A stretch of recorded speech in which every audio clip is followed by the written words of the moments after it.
hands-on with two LG Watch Urbane models, one promising, one not so promising. One is a nice jewelry watch, the other is a wrist-crushing monster with LTE. First things first, LG's naming scheme here is pretty confusing.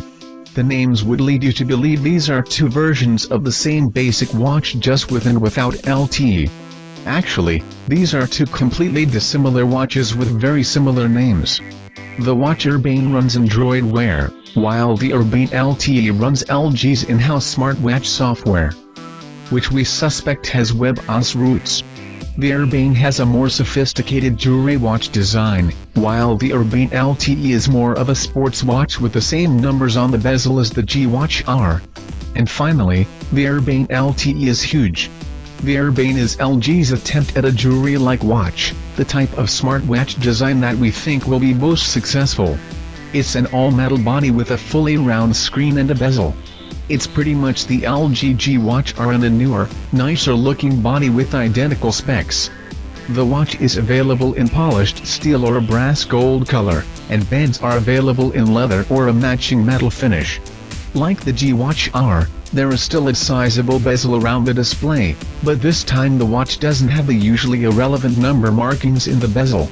The Urbane has the same internals and OS as the LG Watch R, so there isn't much new ground to cover concerning the performance. It should have the best battery life of the smartwatches out there, but will still struggle on heavy days. The Urbane looks better than the LG Watch R, but we still have to give the design win to the Moto 360, which will look better on most wrists. Today's smartwatches pushed the size limit of a watch, making one of the key stats the lug-to-lug distance, or the distance between the watch band connection points on the top and bottom of the watch body. The Urbane has lugs that stick out from the watch body, making an already big device look even bigger. On smaller wrists, there will be air between your wrist and the lugs on the watch. The Moto 360 has the lugs inside the watch body, which gives the watch a better fit. And keep in mind the Moto 360 does this while providing a bigger screen than the Urbane, 1.3 inches versus 1.5. The Urbane does give you a fully round screen, but for something that is supposed to provide clunkable information, we prefer the larger screen and bigger text. The Urbane LTE aims to bring standalone capability to the smartwatch by including an LTE modem right in the watch. This doesn't initially seem to be the best idea in the world, and it results in a number of changes. Like the LG Watch R and Watch Urbane, the Urbane LTE has a 1.3-inch circular POLED display with a 320 by 320 resolution, a 1.2 GHz Snapdragon 400, and 1 GB of RAM. While Android Wear is a stripped-down version of Android, one of the things Google stripped out was the network stack. There is currently no way to build a standalone Android Wear watch, so LTE had to use something else.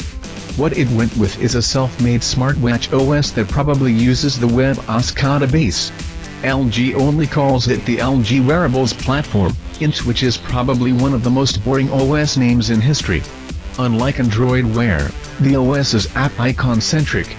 The home screen shows a group of circular icons that scroll in a fading spiral.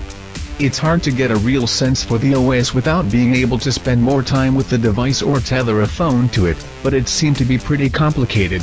LG already has a few app partners lined up, and the company was even demoing an Audi app. The second big change for the LTE modem, and this is really a deal breaker for us, is the size. LTE takes a lot of power, necessitating that LG pack in an 700 mAh battery. The battery and LTE apparently take up a lot of space, because the Urbane LTE is huge. In the video, you can see it dwarfs the already huge Moto 360. We have a hard time believing something like this would look good on anyone other than the largest of humans. It's just way too big. The design is rough as well.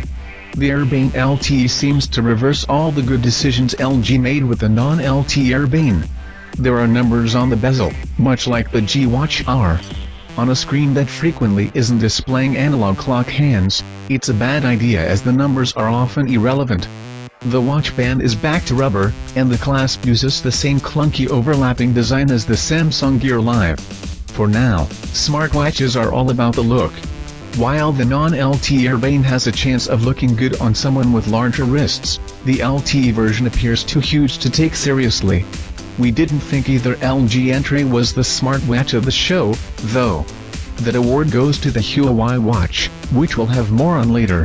At $450, LG Watch Urbane is a nice Android Wear smartwatch if you don't mind the big shiny look.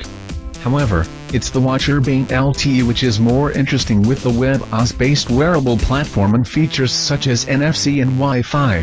We're not sure anyone actually wants to make phone calls on their watch though, and we expect it to be more expensive than the regular Urbane.